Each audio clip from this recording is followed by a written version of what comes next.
Why was everyone ignoring her at the briefing table? The air inside Fort Shadow's command room was thick with the scent of coffee and sweat, the kind that lingered after too many drills and too little sleep. 30 elite soldiers filled the long mahogany table, uniforms pressed, medals gleaming, predators dressed in formality. At the head sat Brigadier General Hayes, a man whose authority was felt long before it was spoken. His voice, when it came, was low and deliberate, the kind that made walls seem thinner. "Porter," he said, "you're the most useless piece of garbage I've seen in 30 years of service." The words fell heavy, slicing through the murmured side conversations. Every soldier in the room turned to look at the small woman standing in the center, Rachel Porter. Her frame seemed swallowed by an oversized administrative uniform, sleeves rolled twice to stop from hanging past her wrists. She clutched a manila folder against her chest, knuckles white, eyes fixed on the floor. Behind her thick glasses, the reflection of the overhead light masked whatever emotion she might have felt. "Sorry, sir," she whispered. Her voice was fragile, barely audible over the hum of the air conditioner. The sound of muffled laughter rippled through the room. Someone coughed to hide it, another didn't bother. A voice muttered under a breath that wasn't low enough. She'd sent her back to filing. Rachel didn't react. She just stood there motionless, a quiet shadow in a room full of thunder. General Hayes leaned back, the chair groaning beneath his weight. "You hear that, Porter? Even the recruits know it. You're a clerk playing soldier." The word lingered, a label meant to stick, meant to cut. But something else was coming, something that would turn that word into prophecy. Because in less than a minute, everything in that room, the hierarchy, the arrogance, the laughter, would be erased. The doors exploded inward with a deafening bang. 8 men in tactical black stormed in, rifles raised, movements sharp, rehearsed. The lead man's scar carved across his cheek, eyes like cold iron, barked an order in Russian. "Nobody moves." It wasn't a drill. The soldiers froze, instinct warring with confusion. Hayes half rose from his chair, startled but calculating. "What is this?" he demanded, voice echoing. "You can't just—" The man cut him off with a gesture. "We need insurance," he said. "Female hostage." Silence, no one moved. And then, almost casually, Hayes grabbed Rachel by the collar. "Take this one," he said, shoving her forward. "At least now she'll finally be useful for something." The laughter died. Rachel stumbled, glasses skittering across the polished floor.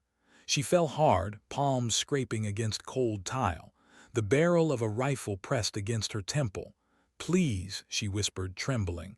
"I'm just a clerk." The Russian smirked. "Good, clerks talk easy." No one in the room noticed the subtle shift in her body, how her shoulders squared just slightly, how her breathing steadied, how her hands stopped shaking. No one noticed because no one was looking. They saw weakness. She was counting heartbeats. 3 seconds, that's all it would take. But before that, you need to understand how a ghost learns to play dead. 6 months earlier, Rachel Porter had arrived at Fort Shadow in a beat-up Civic that died in the parking lot. She stepped out wearing drugstore glasses and an oversized coat, carrying a single duffel bag that looked too heavy for her size. Her hair, a messy knot of honey-brown strands, caught the morning light just long enough to betray the fatigue behind her eyes. "Another pencil pusher," one guard muttered as he checked her paperwork. "Bet she lasts 2 weeks." Rachel smiled faintly, eyes down. "Probably," she said softly. Inside, she walked the hallways like someone allergic to attention, small, quiet steps, always a few inches away from the walls. She didn't meet anyone's gaze. She didn't need to. She'd already memorized the placement of every security camera, every exit, every blind spot. Her first week passed unnoticed, just the way she needed it. The first person who truly saw her was Captain James, head of base security. He was sharp, one of those officers whose instincts never slept. He noticed small things. The way Rachel always chose the seat closest to the door in the mess hall, how she never walked with headphones on, how she positioned herself with clear lines of sight. "Porter," he said one afternoon, stepping beside her as she tried to balance a tray of food. "Where'd you transfer from?" She fumbled instantly. The tray tipped, mashed potatoes splattering across her uniform. "Oh, I'm sorry, sir, Fort Benning, just a filing." Her voice stammered like static. Smiled, half amused, half suspicious. Before he could press further, another officer, Major Brooks, cut in, tall, broad, and radiating contempt. He sneered, "Stop wasting time with the help. Some of us have real work to do." Brooks turned his attention on Rachel. "You don't belong here," he said, voice dripping with derision.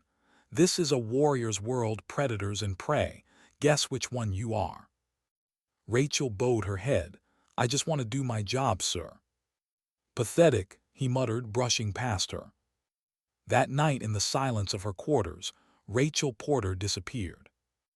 The woman who emerged at 4:30 wasn't nervous, wasn't clumsy. She was a machine wrapped in silence. Push-ups flowed into sit-ups, flawless repetitions in a room without mirrors. There were no grunts, no counting, no need for witnesses. Every movement was precise, calculated, like someone keeping a weapon sharp while pretending it was broken. On her desk, a small laptop flickered to life, encrypted systems booting in sequence. The feed from a hidden camera blinked open. Hayes's office filled the screen, his reflection visible in the glow of his monitor. Shipping manifests, serial numbers. Her breath caught. Weapons that should have been destroyed years ago. Weapons that had killed her team. Rachel's jaw tightened. The ghosts of Jackson, Martinez, and were always there, whispering from the edges of her thoughts. They died in a desert ambush that shouldn't have been possible.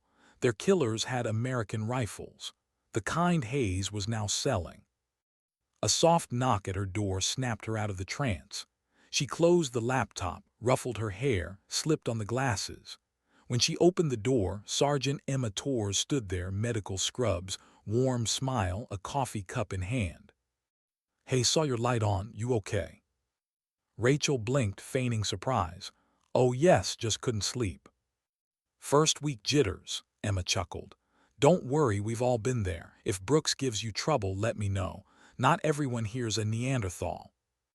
Rachel smiled gratefully, playing the shy clerk. "Thank you, I'll be fine." When Emma left, Rachel's expression hardened again.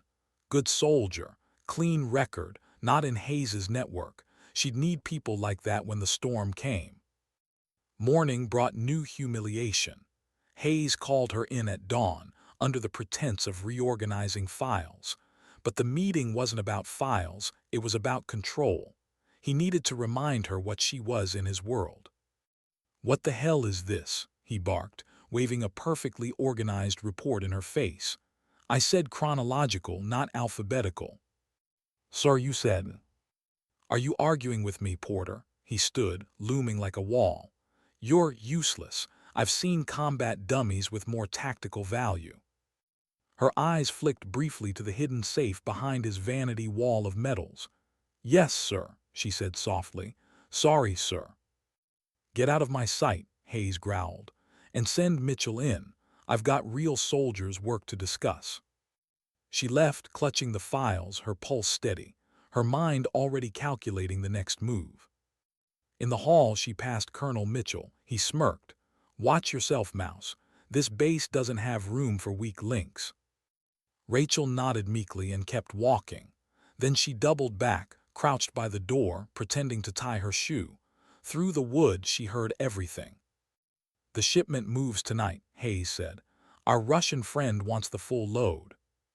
"All 300 units," Mitchell sounded hesitant. "They're already marked destroyed. No one will notice." Rachel's fingers froze. Syria. The same serials she'd seen on the screens last night. They were selling ghosts, the weapons that had killed her team. Porter, the bark made her jump. Sergeant Davis, Hayes's personal watchdog, stood behind her. "What are you doing?" "Dropped my pen, Sergeant," she said, holding up a cheap blue. He stared for a moment, then snorted. "Pathetic." She smiled faintly when he turned away. "Perfect. Let him think that. By noon, the mess hall buzzed with its usual chaos. Rachel sat alone, sandwich untouched, as soldiers joked around her. Private climbed onto a chair, grinning. Who wants to bet they can't even do one pull-up? Laughter erupted. 20 says she trips just getting to the bar. Rachel kept her head down. Let them laugh. Every insult was camouflage, every sneer another layer of invisibility. Major Brooks sauntered over, smirking. You know what happened in a real fight, Porter. You get people killed. You're a liability. Yes, sir, she murmured, voice trembling. Brooks grinned. 6 months from now, you'll be back behind a desk where you belong. Across the room, Captain watched, expression unreadable. She noticed. She always noticed. He was the only one who might see through her act. She needed a distraction. Hayes gave it to her that afternoon. He assigned her to assist in the armory, an odd task for a clerk. The armory was a cathedral of steel and silence. Rows of rifles gleamed under white light. Rachel's breath hitched when she saw them. 300 units, red-tagged, marked destroyed. Operation. She ran her hand along a crate, tracing serial numbers. Jackson, Martinez. Her teammates, her family. Their blood was in this steel. A young corporal noticed her hesitation. These too scary for you, he mocked. Rachel forced a nervous smile. No, sir, just a lot to process. He laughed and walked off, oblivious. Rachel knelt to pick up the clipboard she'd accidentally dropped, camera in her glasses capturing every mark, every stamp. Hours later, she sat in her room again, lights off, reviewing the footage. The evidence was there. The plan was in motion. 6 months of patience would pay off tonight. She glanced in the mirror, studying the reflection, the trembling clerk, the downcast eyes. It was a perfect disguise.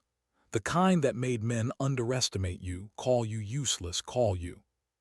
And that was the point. The strongest ghosts weren't the ones who haunted. They were the ones no one saw coming. Because the moment you look away from what seems harmless, that's when it strikes. And when the storm hits Fort Shadow, no one will remember when they started laughing. Why did she feel calm, standing in the middle of a storm she had spent months preparing to unleash? Fort Shadow's sunset bled orange across the windows, reflecting off concrete and metal. Rachel Porter moved through the corridors like smoke, unremarkable, invisible. Soldiers passed her without a second glance. That was her power. No one looked twice at a clerk. No one questioned the woman who took notes and made coffee. Tonight, that invisibility would break empires. The base was alive with routine chaos. Trucks idled in the loading yard. Distant shouts echoed from the training fields. Inside the mess hall, laughter carried from groups of off-duty soldiers, unaware that by morning, their entire chain of command would collapse. Rachel's watch vibrated once, a coded signal. The shipment was moving early. She didn't look alarmed, didn't break pace. Her heart rate stayed steady, trained discipline. But inside, calculations rewrote themselves. The timing had changed, and with it, every piece of her plan. Hayes was accelerating. Maybe he'd sensed something. Maybe paranoia had kicked in. She couldn't know, but she would adapt. That was what ghosts did. They moved through shifting shadows and adjusted before anyone realized the light had changed. At 1845, she entered the main briefing room. The hum of conversation filled the air. 30 soldiers, operators, specialists, instructors already seated. They looked at her with that familiar smirk, the one they wore when mocking something too harmless to threaten them. Porter, Hayes barked from the podium. Coffee, now, and try not to spill it this time. Yes, sir. Her voice was small, obedient. The words hit her like echoes, the same tone her team leader had used before Syria. Fetch this, do that. Back then, she hadn't minded. Back then, her unit had believed in her. They'd called her Maya, not Rachel Porter. They trusted her instincts until the betrayal. Until Hayes sold them out. Now she wore another name, another face, and waited for her moment. The smell of burnt coffee filled the air as she poured the pot into chipped mugs. Around her, conversation drifted in fragments. Any idea why the general called this meeting? Probably another protocol change.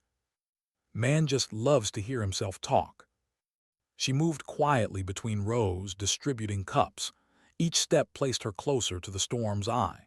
Captain sat near the back, his sharp gaze following her every move. He stopped pretending not to notice the inconsistencies.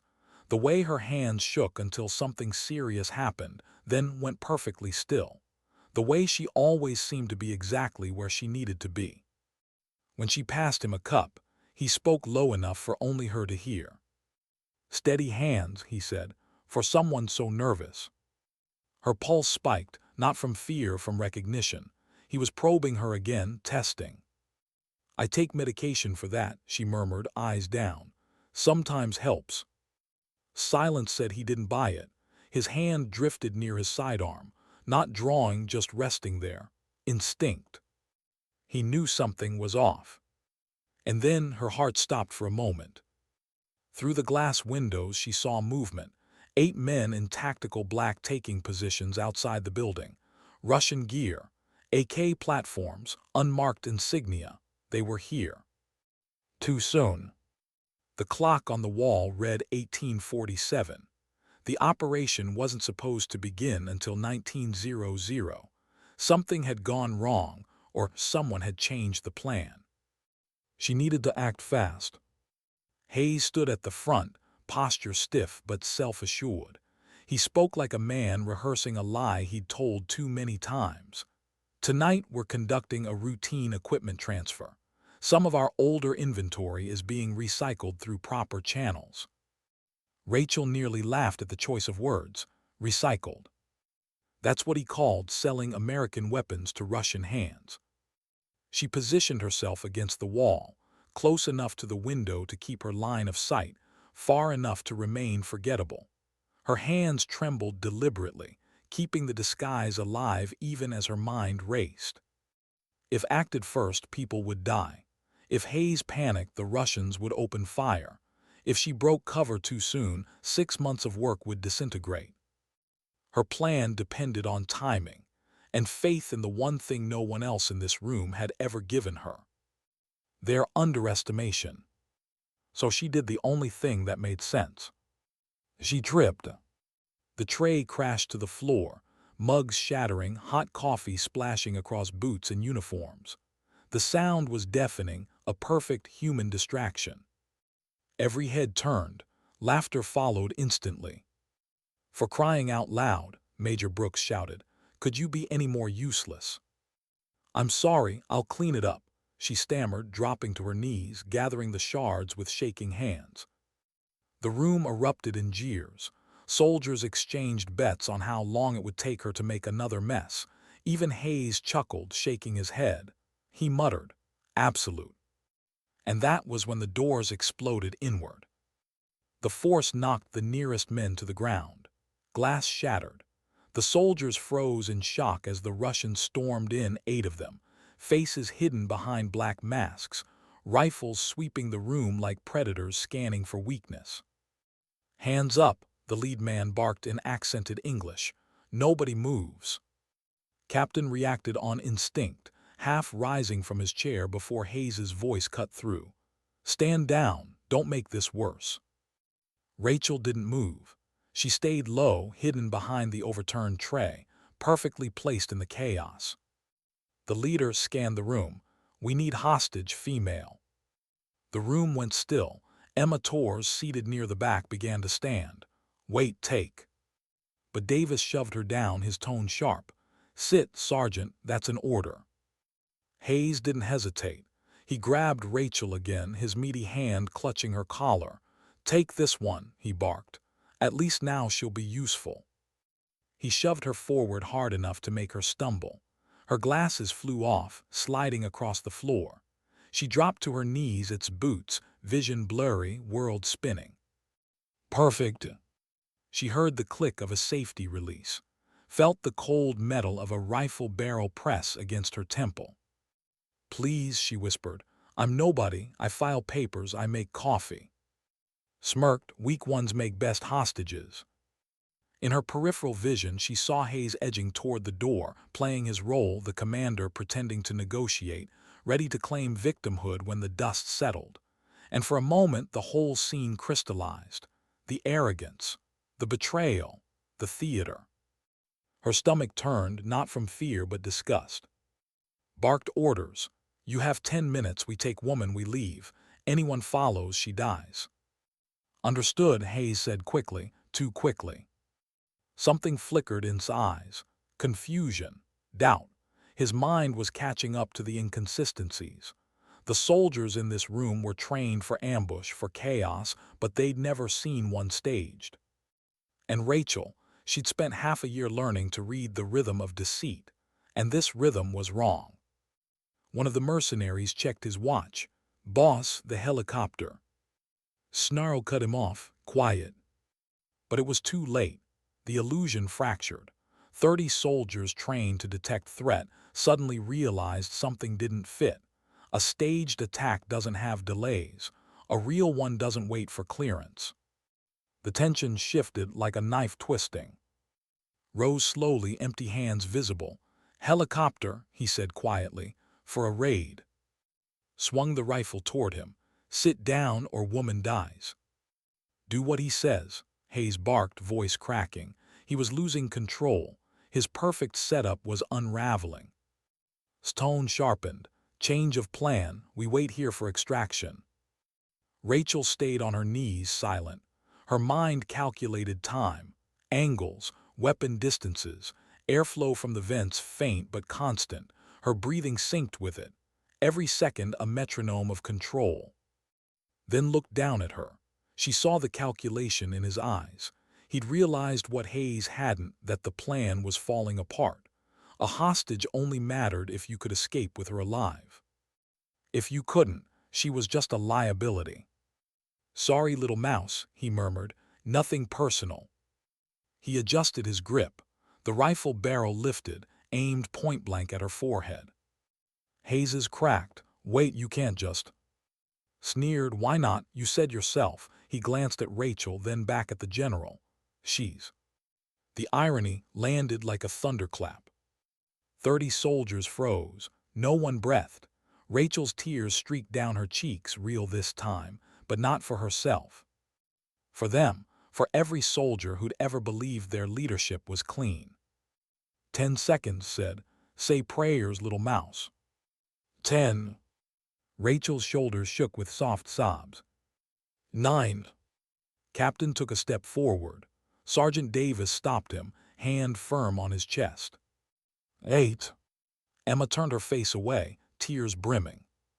7. Hayes backed into the wall, pale, sweating. 6. Rachel's breath steadied. 5. Her fingers flexed slightly, a small twitch no one noticed. 4. His finger tightened on the trigger. 3. The mercenaries shifted, uneasy. 2. Rachel whispered something, too soft for anyone else to hear. Frowned, what you say. Her eyes lifted. Behind the tears was something else, something still and sharp as ice. I said, you're already dead. And then it began. At 0 seconds, Rachel Porter ceased to exist. The transformation was surgical, instant, and absolute. Her body moved with the speed of intent, not impulse. She pivoted inside his guard, a blur of motion, that reaction. The rifle barrel that had been pressed against her head now pointed at empty air. Her right hand locked onto his wrist, redirecting force. Her left arm snaked around his neck, the motion seamless, fluid, deadly. His eyes widened not in fear but disbelief. At 1 second the choke engaged, perfect placement on both carotid arteries. No sound, no wasted motion. At 2 seconds his knees buckled. His body convulsed once, then went still. At 3 seconds she laid him on the ground, alive, unconscious, controlled. The room was silent. Every soldier, every officer, every witness stared in stunned paralysis. The woman they'd mocked as now stood in the center of the room, holding an AK-47 with the ease of an old friend. Her voice was calm, controlled. 47 seconds, she said. That's how long the rest of you have to surrender. The nearest mercenary barked a laugh. Lucky move, girl. 7 of us, 1 of you. She moved before he finished. Later, they'd review the footage frame by frame and still fail to follow it. Every motion was deliberate, every strike precise. She fought like a phantom, a storm wrapped in flesh. When it was over, 43 seconds had passed. 8 mercenaries lay unconscious. The soldiers around her hadn't even drawn breath. Rachel, no, Maya stood among them silent. The AK rested in her hands. Her eyes burned with a truth that made grown men look away. "Sit down," she said softly. And they did. Every hardened operator, every sneering recruit, every man who'd laughed at her. They sat, because they understood what they were seeing. Not weakness, not fragility, but the face of something they'd forgotten existed. The quiet strength that doesn't need to prove itself until the world gives it no choice. She stood in silence, surrounded by disbelief.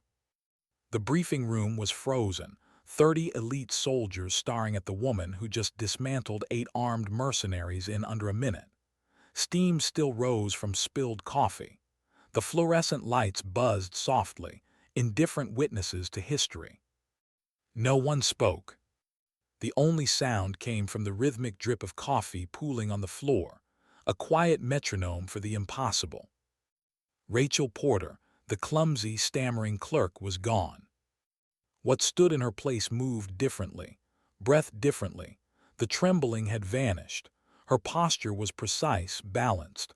The glasses that once her eyes lay shattered near her boots, useless now. General Hayes pressed against the wall, face pale, mouth half open. What are you?" he managed. The woman turned slowly, meeting his gaze with eyes like winter, cold, clear, unflinching. "My name," she said quietly, "is Colonel Maya." The room inhaled sharply as one. Captain was the first to move. He stood, slow and careful, hands open, not in surrender but in reverence. He whispered, "Ghost 7." Maya didn't answer. She didn't have to. The tattoo on her neck said enough, a ghost curled around a dagger, 7 stars inked above it. A mark whispered about in special operations folklore. The Ghost Protocol Unit, officially non-existent. The one sent when diplomacy failed and deniability was priceless. "Impossible," Hayes muttered. "You're dead. KIA Syria operation." "Betrayed," she corrected softly. "Sold out. By someone who was supposed to lead us."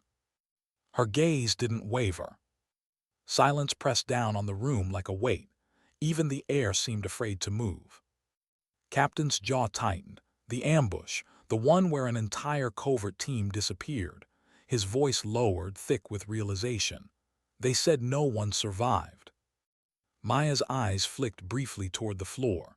Someone did, crawled out with 3 bullets in her back and a promise to keep. The soldiers around them were still trying to catch up. They'd mocked her for months, laughed at her shaking hands, dismissed her as harmless. And now she stood like a monument to everything they were: patience, discipline, purpose. General Hayes swallowed hard. "You have no idea what you're talking about. You're out of line." "Serial number X-ray 479-9 Alpha," she said, cutting him off. The word struck him like a slap. "That's the rifle that killed Sergeant Jackson," she continued, voice low, steady. "Supposed to be destroyed after Operation Sandstorm, but it was.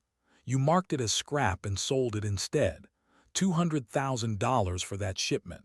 Was his life worth that much to you?" The temperature in the room seemed to drop 10 degrees. Hayes's hand drifted instinctively toward his holster, but was faster. He stepped between them, drawing his own weapon. "Don't," he warned. Maya didn't move.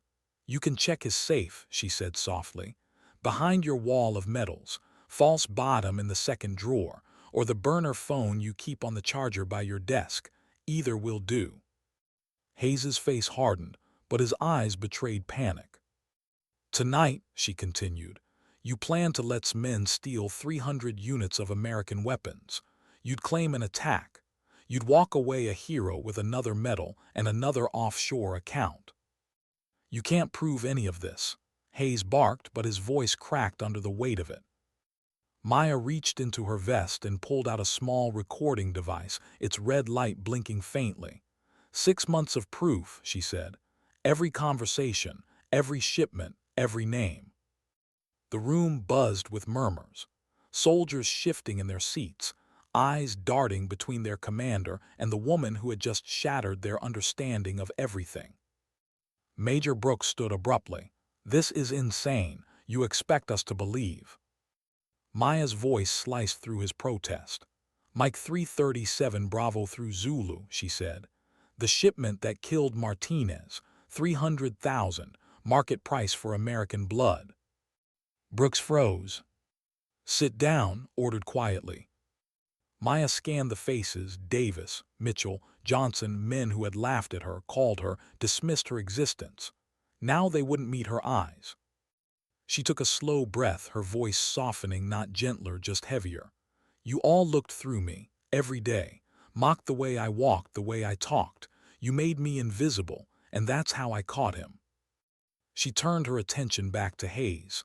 "You built your empire on arrogance. You thought no one beneath you was watching, that a clerk couldn't threaten you, but it was your pride that blinded you." Hayes snapped. "You think this little act redeems you? You're a ghost, an obsolete experiment." "Maybe," she said, "but ghosts remember, ghosts keep promises." She reached into her pocket and something small, a coin, worn edges engraved with a simple insignia. She tossed it onto the table. It clinked once, spun, and stopped. The emblem of Ghost Protocol gleamed in the harsh light. That was when one of the fallen mercenaries groaned. Maya turned, weapon still steady. The Russian stirred, rubbing at his neck. He blinked up at her and smiled faintly. 3 seconds, he croaked. "Perfect pressure." The accent was softer now, the words clearer. Hayes stared, confused. "You what?" Maya's tone was calm. "General Hayes," she said, "meet Senior Inspector, Interpol Transnational Weapons Division. Undercover for 18 months. Sat up slowly, wincing, adjusting his vest. "I must say," he muttered, "you hit hard, Colonel." "You insisted on realism," she replied. "You nearly killed me," he said. "You said you wanted it authentic." He laughed quietly. "True." The room erupted in confusion. Soldiers exchanged looks. Brooks blanched. Davis took a step backward. Hayes shook his head. "No, no, this is impossible," they were. "Interpol," said simply, flashing a badge from a hidden pocket. "And not just us. Look at them." He gestured to the remaining mercenaries as they stirred, one by one, pulling credentials from concealed compartments. FBI, DIA, French DGSE, British NCA, German BKA, even one marked with Russian FSB clearance. Hayes's world was crumbling. "You were the target of a joint sting," Maya said. 6 agencies, 6 months, every word you said recorded, every deal logged. Hayes's face twisted from shock to fury. "You tricked me." "No," she said, "you exposed yourself." He lunged for her, and were already there, moving with professional speed. In seconds, Hayes was face down on the floor, hands bound with plastic restraints. Maya looked down at him, voice even. "You called me, you were right. I am the kind that drags men like you to the bottom." Davis made a move toward his weapon. His team reacted instantly. A blur of motion, a twist, a thud. Davis was disarmed and pinned.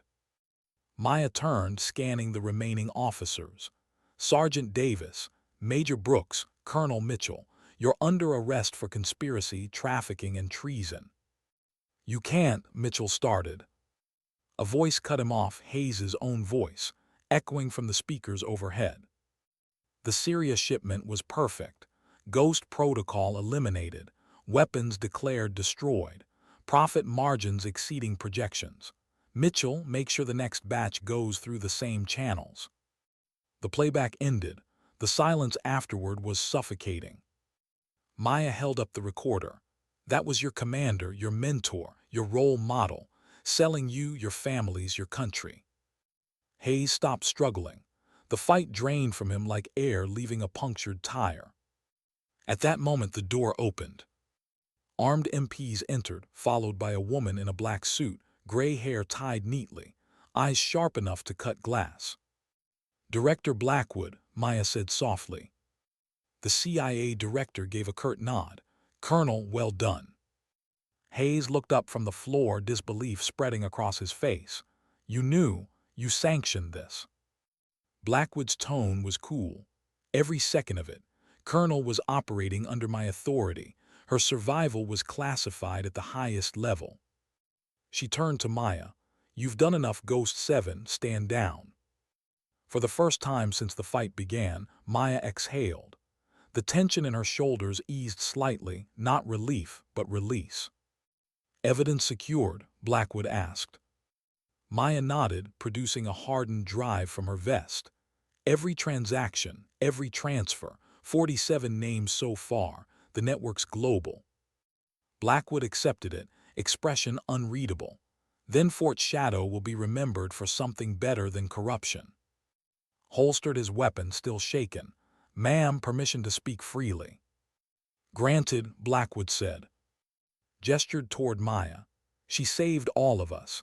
We were blind and she let us think she was weak just to expose him. Why not reveal yourself sooner?" Maya's eyes met his. "Because arrogance makes people talk. When they think you're nothing, they tell you everything."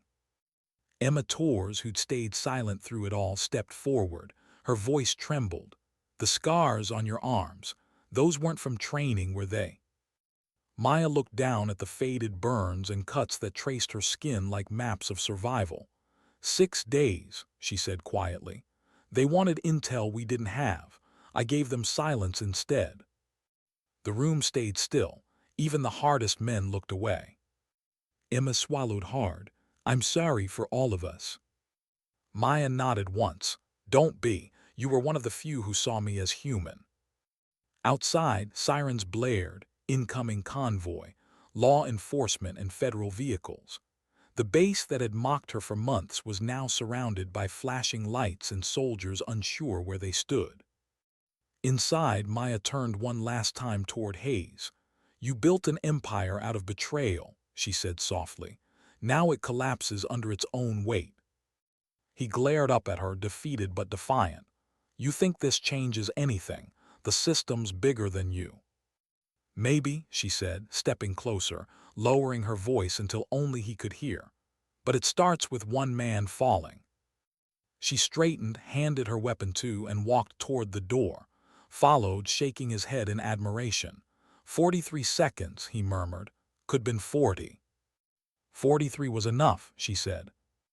Outside the briefing room, the hallway buzzed with controlled chaos. Agents taking statements, soldiers handcuffed, Hayes and his conspirators led out under floodlights. The world was shifting, quietly, permanently. Captain caught up to her near the exit. "Colonel," he said carefully, "what now?" She paused, looking back at the building that had been her cage, her disguise, her battlefield. "Now," she said, "we tell the truth." Her voice was calm, final. Behind her, Hayes's voice echoed down the corridor, desperate, broken. "You destroyed everything. 40 years of service." She didn't turn. "No," she said softly, "you did that yourself." And as she stepped out into the night, the woman once mocked as every soldier left inside understood something they would never forget. Sometimes strength doesn't roar. Sometimes it whispers. Sometimes it waits. And sometimes it hides in plain sight, wearing glasses, serving coffee, playing weak. Until the moment it decides to rise. Why did silence feel louder after victory? Fort Shadow slept under floodlights, its shadows filled with whispers. The air still carried the residue of gunpowder and betrayal. By dawn, Half the base was sealed off under federal command, yellow tape cutting through the parade grounds like scars. Reporters hadn't arrived yet, but the hum of distant helicopters said they soon would. Maya sat alone on the back steps of the operations building, her jacket folded beside her, hair damp with dew. For the first time in months, her hands were still. No disguise, no tremor, no act. Just the woman beneath the ghosts. She could still hear Hayes's voice echoing in her head. You think this changes anything? The system's bigger than you. Maybe he was right. Maybe corruption was a hydra, cut one head and two more grew in its place. But the thought didn't comfort her. It didn't silence the noise that followed every mission, every kill, every loss. Because when the fighting stopped, that's when the real war began, the one inside your own skull. A door creaked open behind her. Couldn't sleep either, a voice asked. Maya didn't turn, she didn't need to. She said quietly. Captain James stepped into the cold, carrying 2 metal mugs of coffee. He set one beside her. You drink this stuff black, right? She gave a faint smile. You remembered. I remember a lot of things now, he said, lowering himself onto the step beside her. Like how a clumsy clerk managed to memorize base blueprints by her second week. Maya's eyes stayed on the horizon. You saw it. Not just saw. I reviewed every minute of security footage from last night. You dismantled 8 men like it was muscle memory. He paused. Was that what it was? Habit, she said simply. You do something long enough, it becomes part of your breathing. Sipped his coffee, grimacing at the bitterness. You know, you scared the hell out of everyone in that room. Good, she said softly. Maybe they'll remember what fear feels like. He chuckled under his breath, then fell silent again. For a while, they just sat, 2 soldiers staring at the same breaking dawn. Finally, he said, You could told me. I couldn't risk it. I get that, but all this time you watched him Hayes selling us out. Didn't you want to stop it sooner? Her hands tightened around the mug. Every day. Then why wait? She looked down, eyes distant. Because ghosts don't act without proof. You take one wrong step, you vanish for real. They write you off as a rogue agent, erase your record, and the truth dies with you. Her voice softened. I've seen it happen. Nodded slowly. I believe that. They sat in silence again, listening to the distant rumble of convoy engines, the low murmur of soldiers being questioned.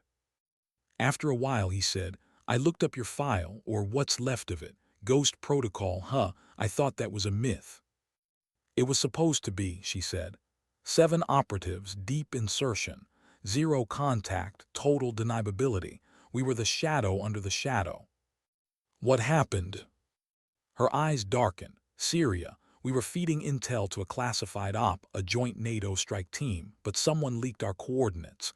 An entire platoon of hostiles intercepted us in the open desert. No backup, no air support, just sand and bullets. She paused, the memory tightening her throat. Jackson was hit first. Martinez tried to pull him out, covered us until he ran dry. I was the only one still breathing when they stopped shooting.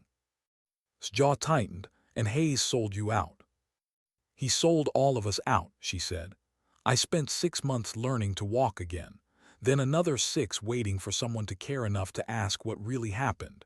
No one did, so I found my own answers. Her voice lowered to a whisper. The world forgot my team, I didn't. Looked at her, expression unreadable. That's why you took the assignment here. It wasn't an assignment, she said. It was a sentence. He frowned. What do you mean? Blackwood didn't trust me at first. No one did. I was a ghost who wasn't supposed to exist. So she sent me here undercover, buried beneath admin work. Said if I was lying, I'd expose myself. If I was, she exhaled. Then I'd expose him. And you did. At a cost.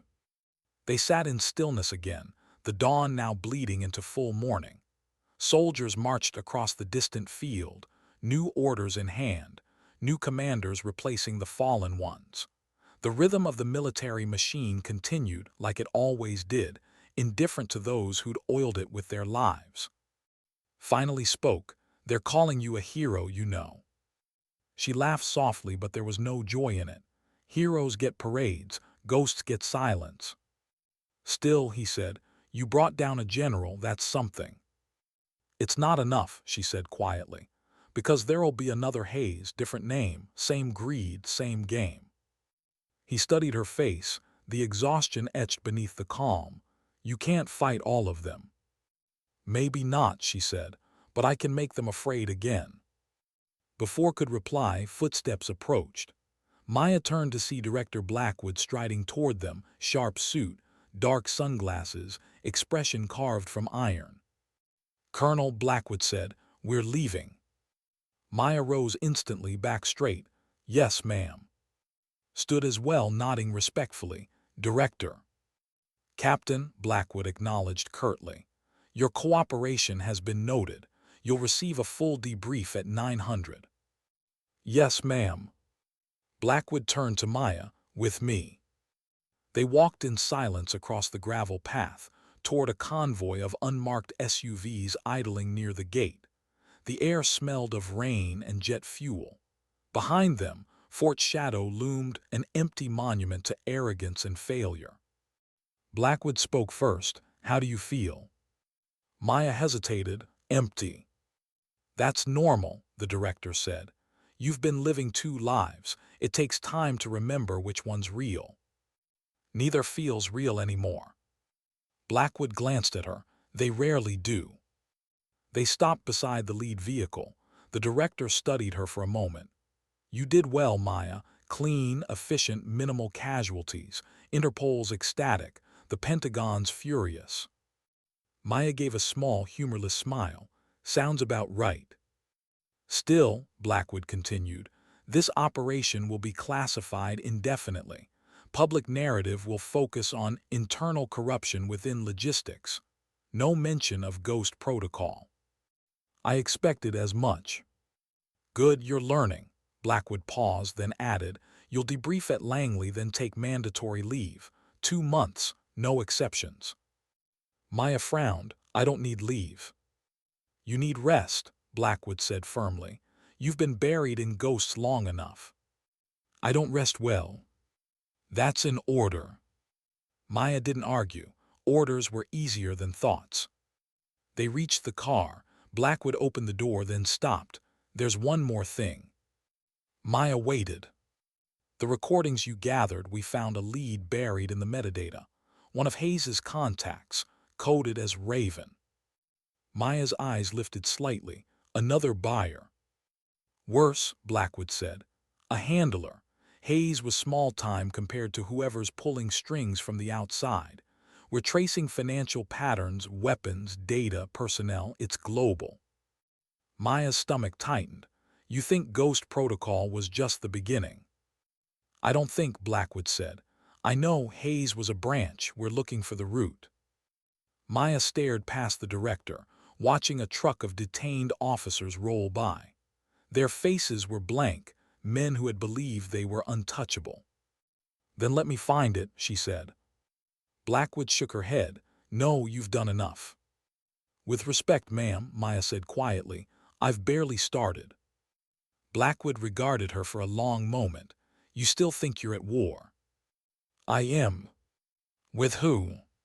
Maya's eyes met hers. "Everyone who profits from silence." Blackwood studied her another second, then sighed. "You never did know when to stop, did you?" "No," Maya said. "That's why I'm still alive." The director almost smiled, almost. "We'll talk at Langley." Maya slid into the backseat. As the door shut, she looked through the tinted glass, back at the base that had been both her prison and her proof. As the convoy rolled forward, she whispered to herself, "Jackson Martinez, it's done." But deep down she knew it was. Because ghosts don't rest just because the mission ends. They wait. They watch. They listen for the next betrayal to surface.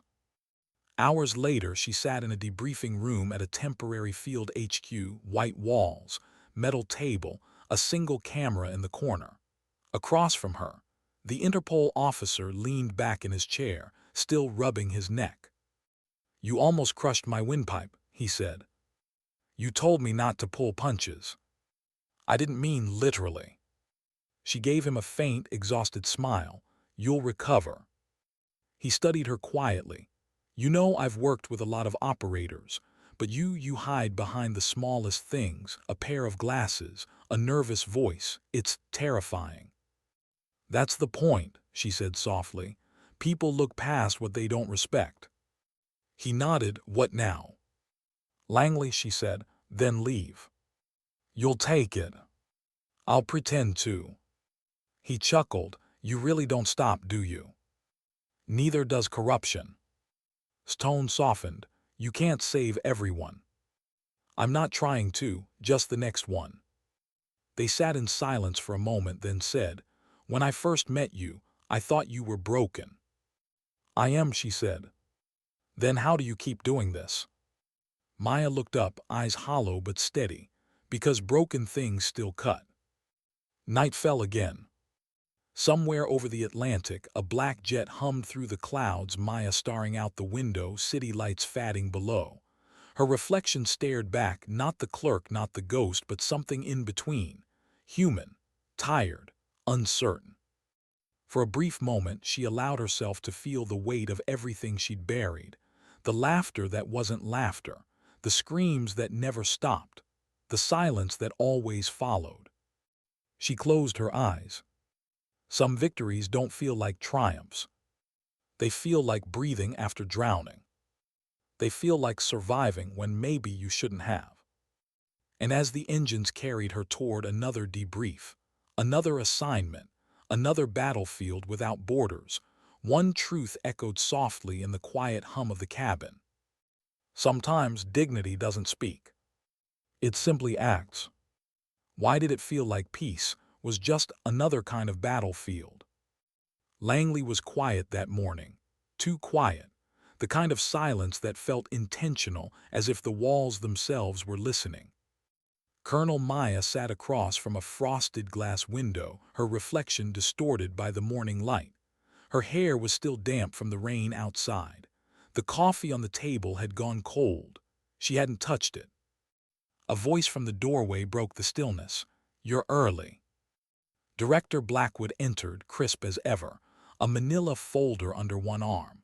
She didn't sit right away. She stood there, studying Maya, not like a superior observing a subordinate, but like a surgeon deciding whether a wound could be closed or if it needed to stay open. You've read the preliminary report? Blackwood asked. Maya nodded once. Hayes, Brooks, and Mitchell transferred to federal custody. Davis flipped. And his testimony? Predictable, Maya said. He's painting himself as the victim. Of course he is. Blackwood set the folder down. And you've been quiet. Maya shrugged. You ordered me to rest. Don't confuse silence with rest, Blackwood said. The two aren't the same. Maya looked at her for a long moment, then said softly, I don't know how to do either. Blackwood's expression didn't change. That's what worries me. She opened the folder. Inside were photos, blurry satellite captures, coded transmissions, offshore banking records. One image caught Maya's attention, a sleek black aircraft refueling midair under no known registry. Raven, Maya murmured. Blackwood nodded. Intercepted 3 days ago over the Black Sea. It's using a dynamic encryption pattern identical to Hayes's last communications. So he was just a link, Maya said. A link in a very long chain, Blackwood replied. Hayes's bank accounts connect to 7 shell companies across 3 continents, all controlled by someone who doesn't officially exist. Maya leaned forward. Then why am I here? Because someone wants you to be, Blackwood said. This appeared at headquarters yesterday. She slid a flash drive across the table. Maya frowned, picking it up. What is it? A message, encrypted, sent from an unknown origin. No metadata, no traceable path. It cracked our firewall like it wasn't even there. Someone broke into Langley, Maya said, incredulous. Not broke in, Blackwood corrected. Walked in digitally, left this file, nothing else. What's on it? Blackwood pressed a small remote. The wall monitor came alive with static, then an image. A shadowed figure in a dark room, voice distorted, face hidden beneath digital blur. Hello, Ghost 7, or should I call you Colonel? Congratulations on Fort Shadow. You cleaned one stain, but you missed the source. Hayes was never the head, he was a symptom. The infection runs deeper and it wears your flag. You want names, coordinates, proof. Find Raven. And when you do, ask about Nightfall. The screen cut to black. Maya's chest tightened. They know me. They know too much, Blackwood said, and they want you looking. Maya sat back slowly. Nightfall, that's a myth, a rumor from the old briefings. Maybe, Blackwood said, but whoever sent that message has access to restricted comms, the kind only our own black programs could have built. So what's the play? Blackwood folded her arms. We verify before we move. Officially, you're still on leave. Unofficially. You want me to trace Raven? Blackwood hesitated. No, I'm not giving that order. You're burned out, Maya, I can see it. I'm functional. Functional isn't the same as whole. Wholeness is a luxury, Maya said quietly. Blackwood's tone softened almost imperceptibly. You died once, remember. Don't make me bury you again. The words lingered. For the first time in years, Maya didn't have a response.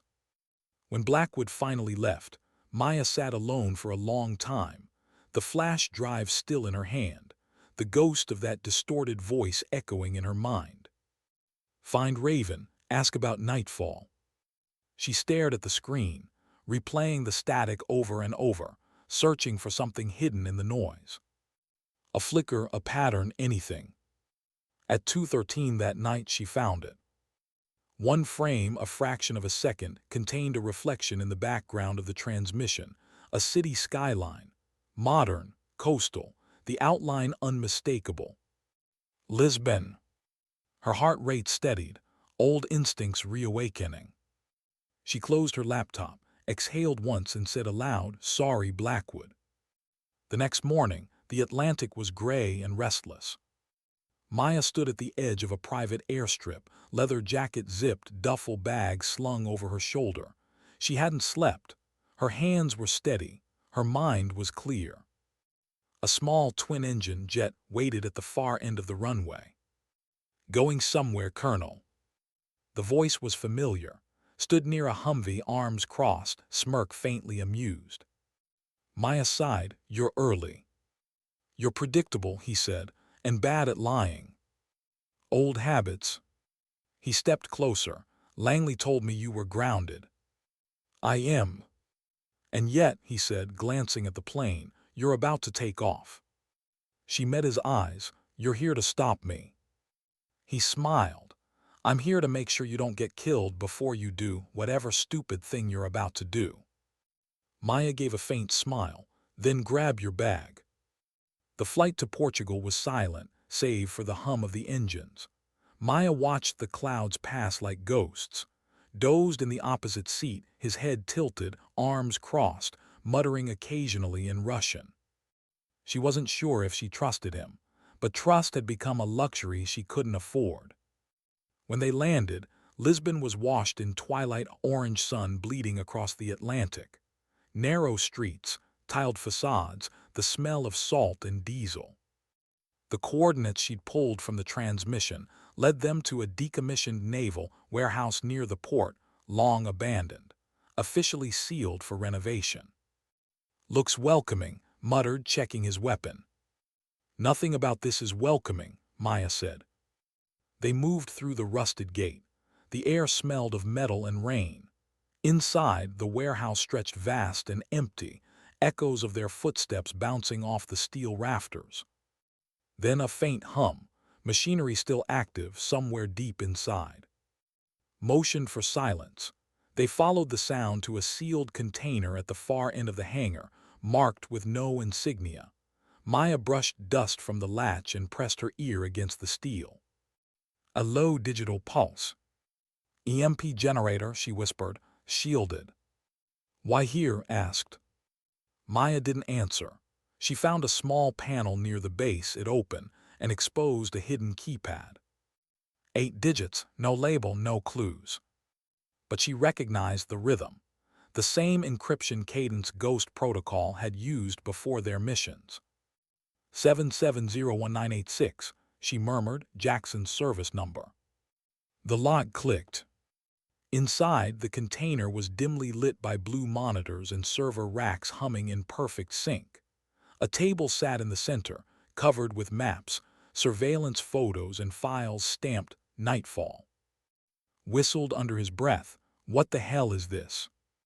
Maya's gaze, fixed on the symbol, burned into the top of one folder, a black bird, wings spread wide. "Raven," she said. She flipped the folder open. Inside were photographs, familiar faces. Government officials, contractors, generals. And one face that froze her blood cold. "Blackwood." "Saw it too, your director." Maya's throat tightened. "No, it's a setup, it has to be." "Then why is she signing transfers for Hayes's accounts?" Maya flipped through more pages. Every document carried the same digital signature. Every trail led back to Langley. Her stomach sank. "She sent me after him," Maya whispered. "She needed me to expose him." Frowned. "Why?" "Because once he was gone, his silence would protect her." The air suddenly vibrated, a faint buzz building into a whine. Maya looked around, realizing what was happening. "EMP charge," she said sharply. "They're wiping the evidence." "Cursed, how do we stop it?" She was already moving, ripping cables, pulling drives, shoving hard disks into her bag. Sparks burst from the panels. Lights flickered. Then a voice filled the room, calm, familiar. "I told you to rest, Maya." They both froze. The voice was coming from the speakers. "Blackwood, you couldn't leave it alone, could you? You always have to dig, always have to find ghosts where there should be graves." "Blackwood," Maya said, breath steady but cold. "What is this?" "A lesson," the voice replied. "You wanted the truth. Here it is. Ghost Protocol was never shut down. It was absorbed, repurposed. And you, my perfect survivor, were the field test." His eyes widened. "She used you." The voice continued. "Nightfall isn't a myth, it's evolution, untraceable operators, no nation, no oversight, no limits. You proved it worked." Maya's chest tightened. "You created it." "We became it," Blackwood said, "and now you're a liability." The hum reached a crescendo. Red lights flashed along the servers, shouted, "EMP surge." Maya grabbed the final drive, yanking it free as the pulse detonated.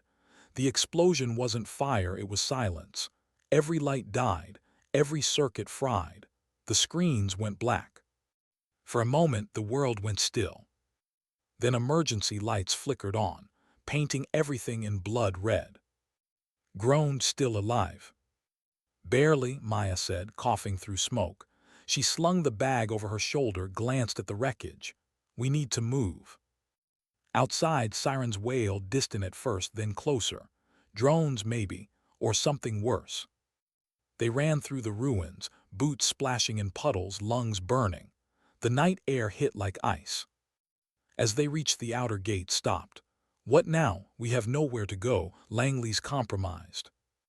Maya looked back at the burning warehouse, the red glow painting her face. "Then we go off-grid." "Where?" "Somewhere they can't find ghosts." Stared at her, breathing hard. "You're seriously doing this alone?" She met his eyes. "You still think I'm alone?" He frowned, then heard it. A faint buzz from the sky above. Not drones. A signal, 3 pulses, one long, a Ghost Protocol beacon. Someone else was still alive.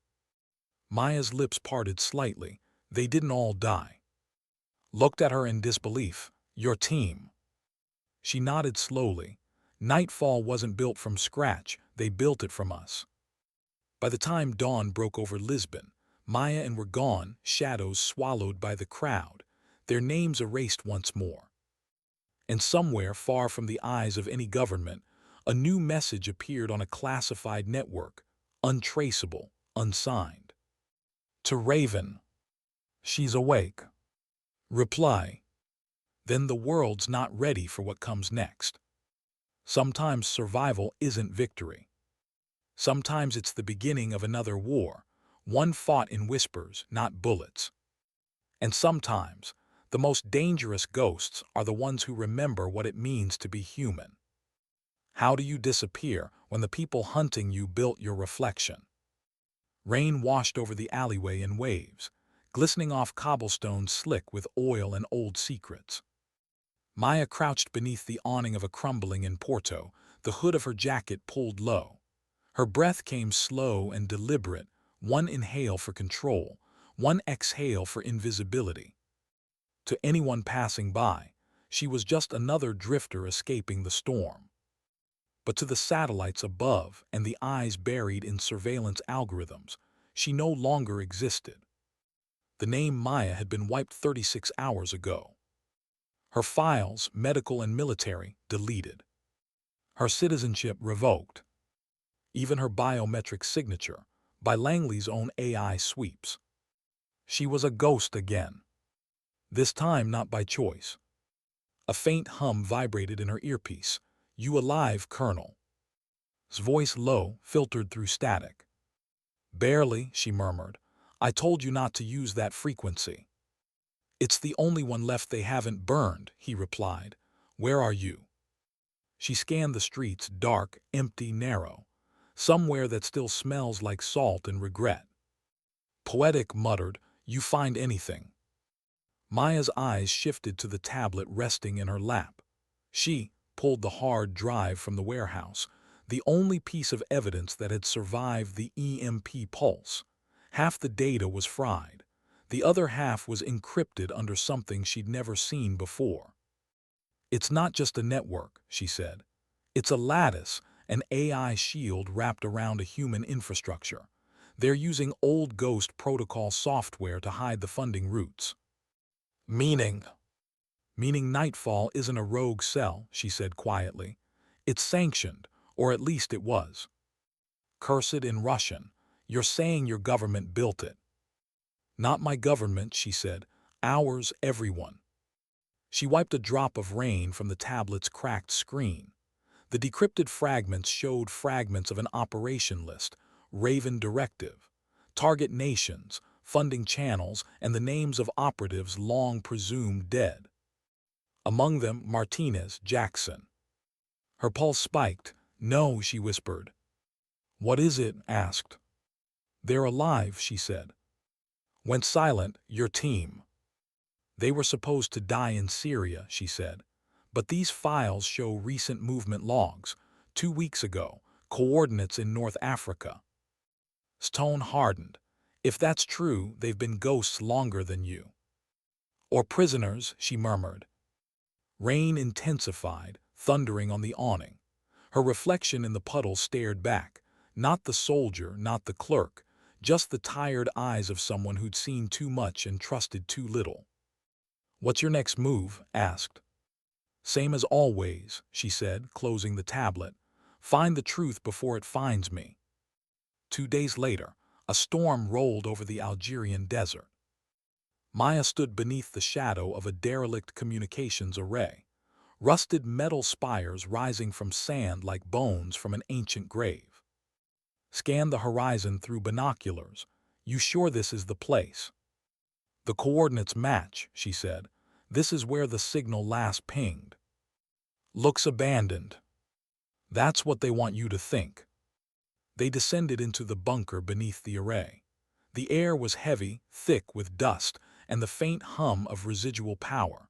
Emergency lights flickered along the walls. Maya ran her fingers over the old consoles.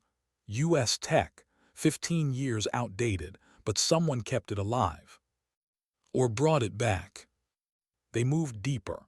The silence was almost sacred, the kind that lives in forgotten places where truth hides its face. Then, faintly, a sound. Music. A scratchy radio tune, somewhere ahead. Old American, "Fly Me to the Moon." His eyes met hers. "You hear that?" She nodded, drawing her sidearm. Stay close. They rounded the corner and froze. In the center of the bunker, surrounded by dim blue light, 3 figures sat at a table. Uniforms faded, weapons oiled, eyes hollow. Her voice caught, "Jackson." The man looked up slowly, beard overgrown, face but unmistakable. He smiled faintly, disbelief in his eyes. "Maya." She lowered her weapon, stepping closer. "I thought you were dead."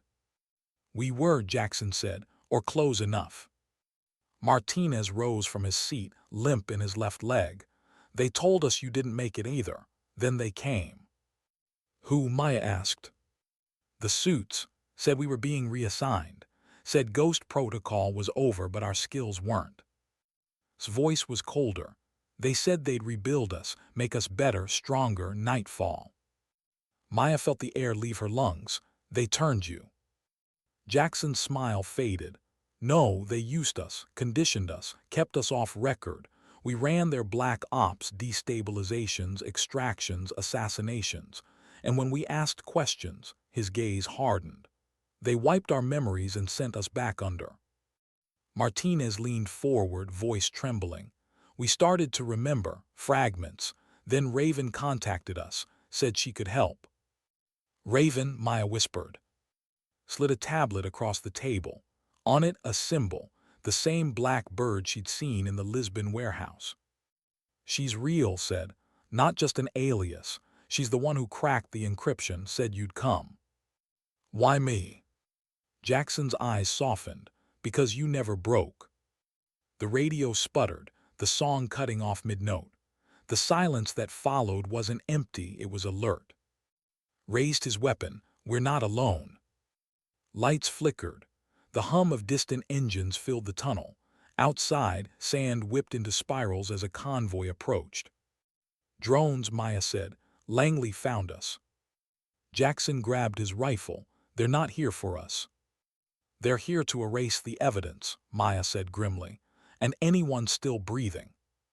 She moved fast, instincts taking over. "Get the drives. Martinez, disable comms, cover the entrance." Jackson grinned faintly, just like old times. The first explosion hit seconds later. The ceiling trembled. Sand poured in from above. The bunker roared with echoes of war, sharp, mechanical, merciless. Maya's voice cut through it. "Hold the line." Tossed her a drive. "Got it." "Then we move." They sprinted through the collapsing corridor. Smoke filled the air. Lights burst in showers of sparks. Shadows flickered, black drones slicing through the dust, rotors screaming. Maya fired twice, each shot clean, deliberate. 2 drones fell. A third clipped shoulder before he dropped it with a burst. "Go," he shouted. "I'll cover you." Maya turned. "No one gets left behind." "Too late," he said, pulling a pin from his grenade. "Go, Colonel." The blast swallowed his silhouette before she could answer. The shockwave slammed her into the sand outside, dragged her up, shouting, but his words were drowned by thunder. The convoy was in flames. The desert was alive with chaos. Jackson and Martinez staggered beside them, coughing, half blind from smoke. "Extraction points east," Maya yelled. 2 kilometers. They ran, through sand, through fire, through ghosts of memory. Behind them, drones shrieked like vultures. Bullets carved the air. By the time they reached the ridge, only 4 remained. Maya, Jackson, Martinez. They collapsed behind an old dune wall, gasping. Jackson's arm was bleeding, Martinez barely conscious. The desert stretched endless around them, no cover, no hope. "Cursed, we can't outrun them." Maya glanced at the drive in her hand. "Then we don't run." She tore open her pack and pulled out an old transmitter. "Help me set this up." Stared. "You're calling Langley." "No," she said. "I'm calling Raven." Static filled the comms, then a voice, female, calm, familiar. "I told you we'd meet again, Ghost 7. "Raven," Maya said. "Who are you?" "Someone who once believed in heroes. Now I build ghosts." Maya's grip tightened. "You led me here, why?" Because I needed you to see what nightfall became. They turned your legacy into a weapon. Where are you? Closer than you think. Before Maya could respond, the horizon lit up white flares arcing through the storm. Not from the enemy, from the sky. 3 aircraft, no insignia, no transponder. Raven's voice returned. Get your people ready, Colonel. Extraction in 90 seconds. Blinked, who is this woman? Maya didn't answer. She just stared at the descending aircraft, sleek, silent, unlike anything she'd seen before. One by one, the drones above were sliced out of the sky by unseen fire. The battlefield fell into eerie quiet. When the dust cleared, a figure stepped from the nearest craft. Female, tall, cloaked, eyes hidden behind mirrored lenses. Maya raised her weapon instinctively. You must be Raven. The woman smiled faintly. You're slower than the files said. Why help us? Because I built Nightfall, Raven said, and I need you to destroy it. That night, as they lifted off above the burning desert, Maya stared down at the wreckage below, the graves of men who'd been erased twice. Leaned against the bulkhead, silent, Jackson sat beside her, bleeding but alive, staring into nothing. Maya spoke softly, almost to herself. They called me once. Glanced over, not anymore. She shook her head. They were right, the weight isn't gone, you just learn to carry it. Below them the sand swallowed the flames. Above, the stars burned cold and eternal. And somewhere between them, between loss and vengeance, between shadow and truth, Maya found herself facing the one thing she'd spent her whole life avoiding. Purpose. Why did the truth feel heavier than the lie? The aircraft cut through the night like a blade of silence. No markings, no chatter over comms, just the low pulse of engines built for invisibility. Inside, blue instrument light washed over faces that looked more like ghosts than survivors. Maya sat near the ramp, eyes fixed on the dark horizon. Her pulse hadn't slowed since the desert. Jackson slept beside her, bandaged shoulder rising and falling, cleaned a rifle that wasn't his. Martinez stared at the floor, lips moving in prayer. Across from them sat Raven. She hadn't spoken since takeoff, only watched, the way predators watched storms they'd unleashed. Her gloved hands rested on a slim, her posture effortless. The mirrored lenses over her eyes reflected everyone and nothing at once. Finally, Maya broke the silence. You said you built Nightfall, start explaining. Raven's voice was calm, almost kind. It started 10 years ago, after every agency began tripping over each other, CIA, FSB, Interpol, NATO, Black Ops. Too many fires, too many walls. Someone proposed a coalition, untraceable, unquestioned. You, Maya said. I was part of it, Raven admitted. Project Nightfall was supposed to protect the world from itself. We built a network that could predict insurgencies, political coups, pandemics before they happened. It worked, for a while. And then, Raven's tone hardened. Then governments changed, priorities shifted.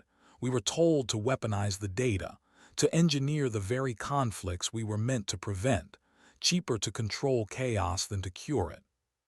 Maya's jaw tightened. So you turned Ghost Protocol into their muscle. They needed soldiers who didn't exist, Raven said.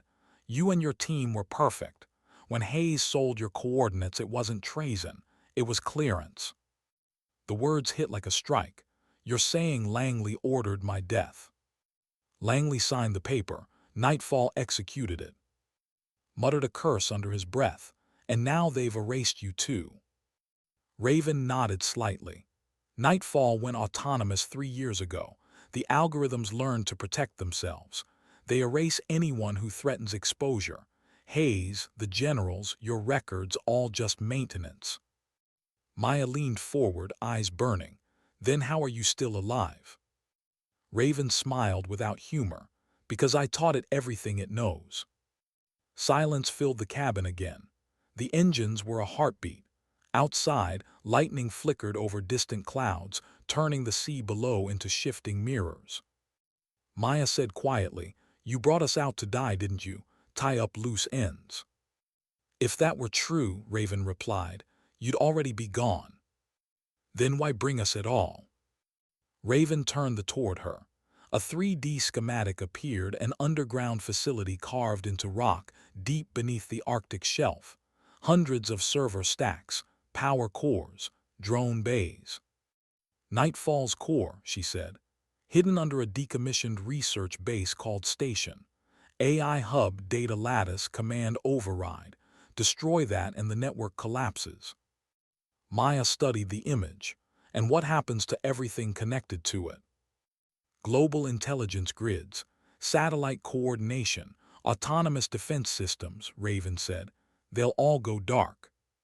Frowned. "That's not a collapse, that's a blackout." Raven met his gaze. "Exactly. One world of blind men is safer than a world run by ghosts." Maya's voice was low.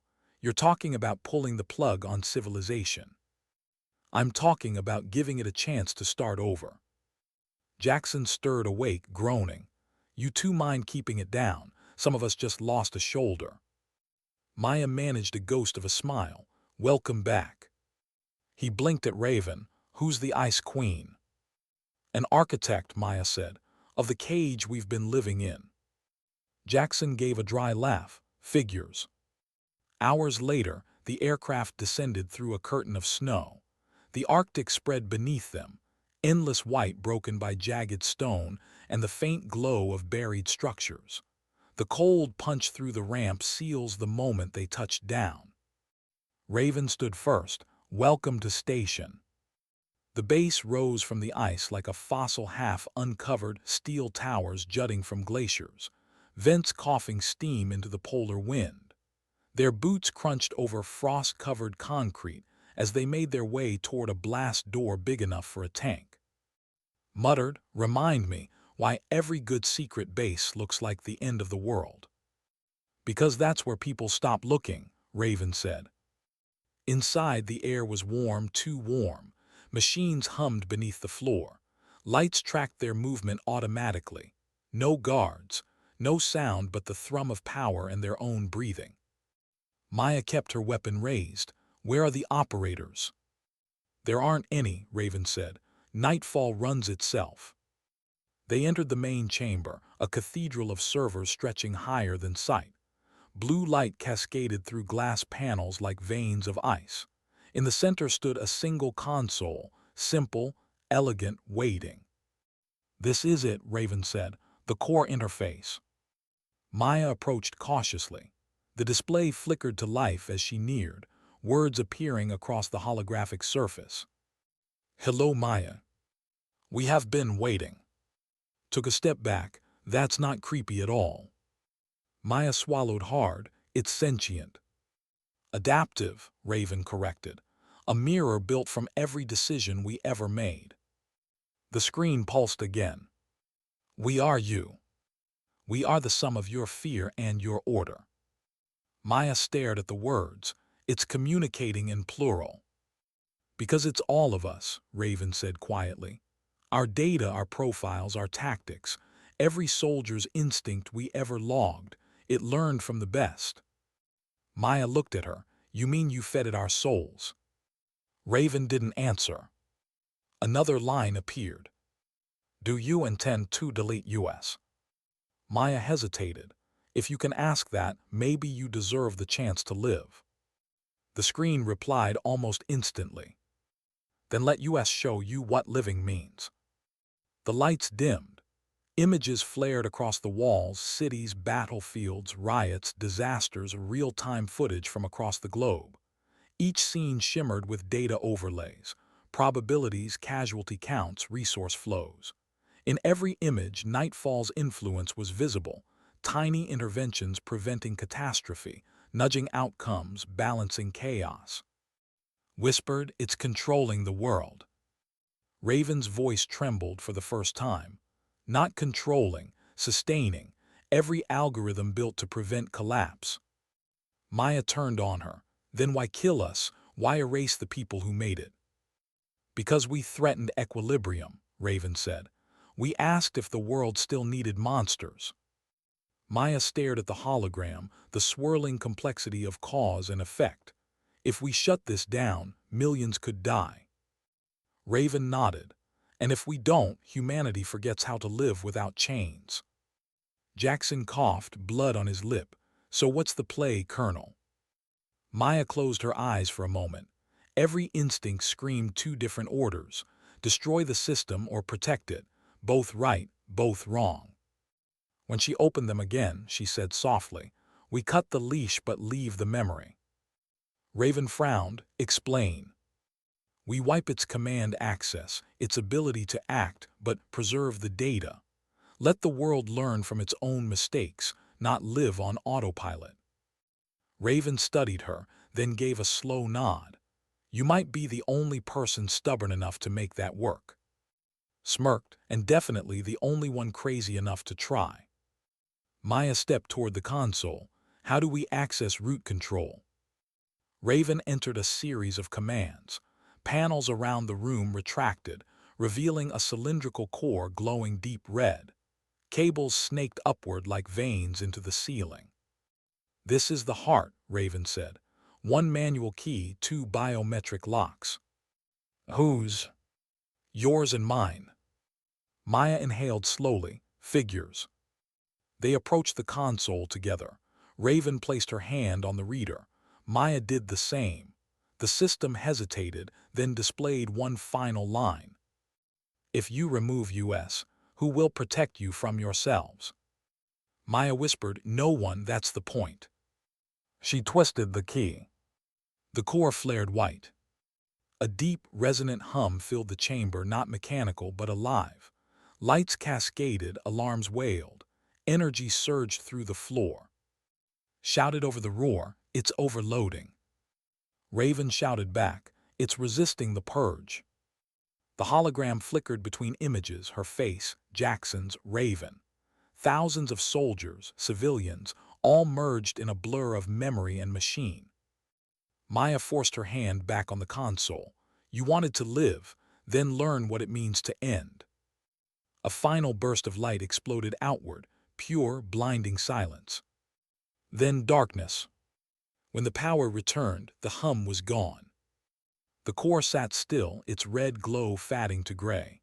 The screens were blank, no voice, no data, just the soft drip of melting frost and the echo of their breathing. Raven stumbled, bracing herself on the console. It's done. Maya's knees almost gave out. Caught her. You all right? She nodded faintly. Just tired of killing things that look like hope.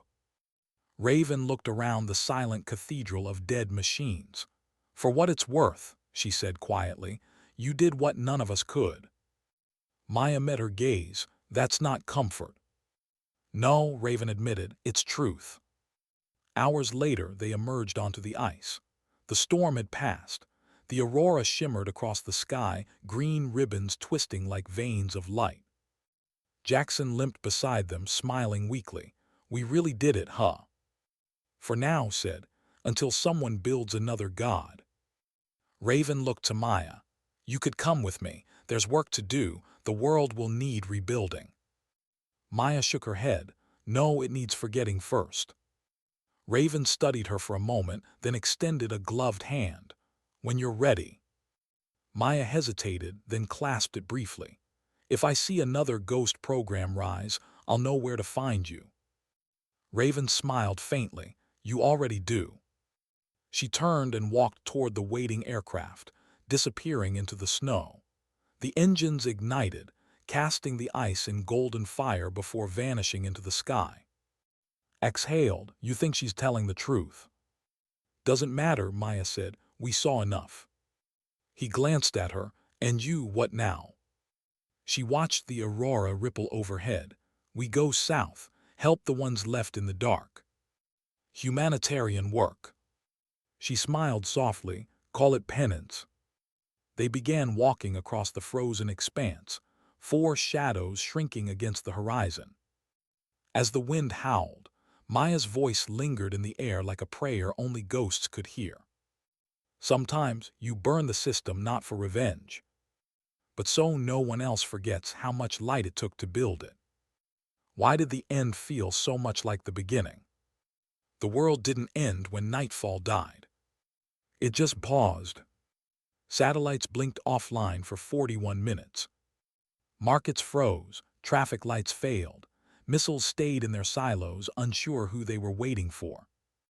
And then slowly humanity began to breathe again, confused, scared, and free. For the first time in a decade, no one was watching. Maya stood on a shoreline somewhere in Norway, gray sky melting into a gray sea. Wind whipped her hair across her face. Waves hissed against the rocks, constant and forgiving. She'd been walking north for days, away from comms, away from Raven, away from the ghosts that kept her alive. She wasn't hiding this time. She was learning what silence sounded like when it wasn't trying to kill her. A small fire crackled beside her. Sat on the other side, wrapped in a blanket he'd stolen from an empty fishing cabin. He handed her a tin cup of coffee. "You look like hell," he said. She smirked. "You always did have a way with compliments." "Any word from Jackson?" She shook her head. He and Martinez took the relief convoy south, said they wanted to see sunlight again. "You could gone with them." "I could," she said, "but ghosts don't retire, they fade." Chuckled softly. "You really believe that?" "I'm starting to." They sat there for a while, watching the tide crawl across the stones. The air smelled of salt and smoke. Above them, the aurora shimmered faintly even in daylight, a memory of the storm they'd survived. Finally said, "The news is calling it the 40-minute silence.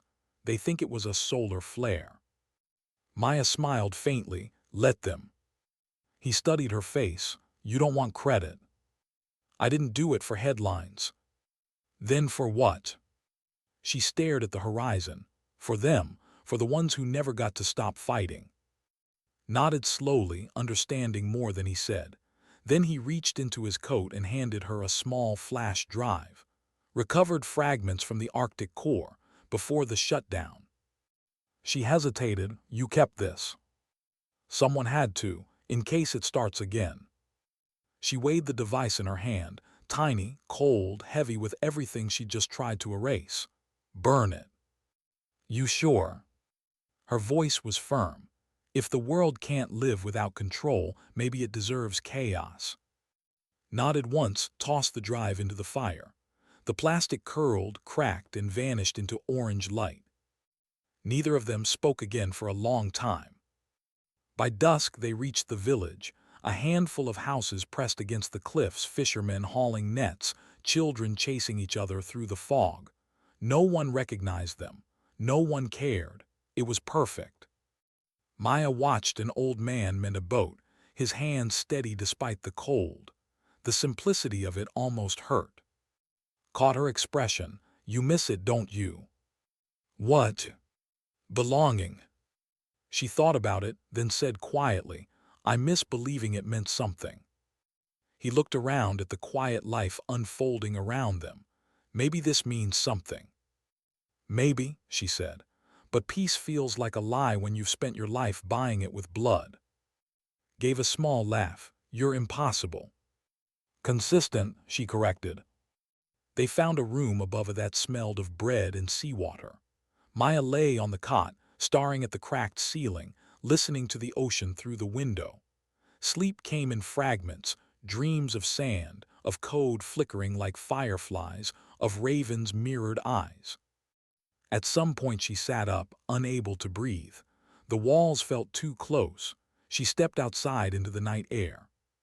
The village slept under a canopy of stars. The sea was a sheet of black glass. For the first time in years, no sirens, no comms chatter, no orders. Just the sound of waves and her own heartbeat. She knelt by the water, dipped her hands in.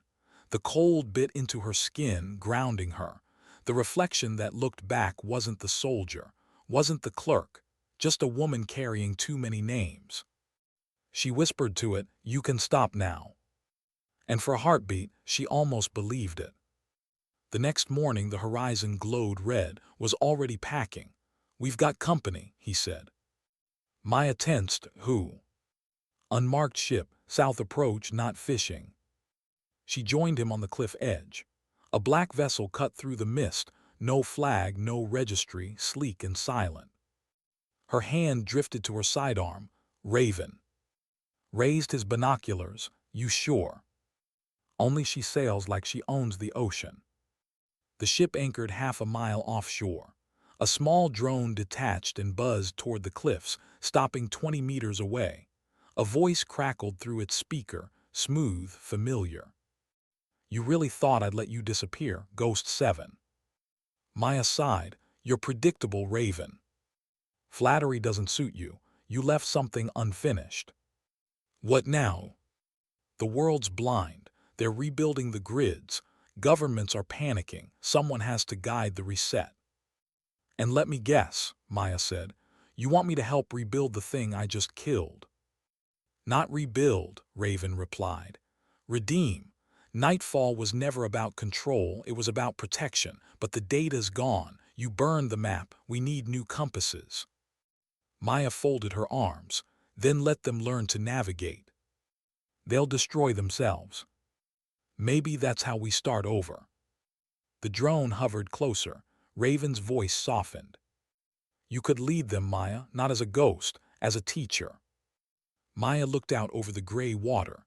"I've led enough people into hell. You're the only one who walked out." The wind rose. Waves slammed against the rocks. For a moment, neither woman spoke, just two ghosts separated by sea and ideology. Finally, Maya said, "If I come back, I become what I fought." "And if you do?"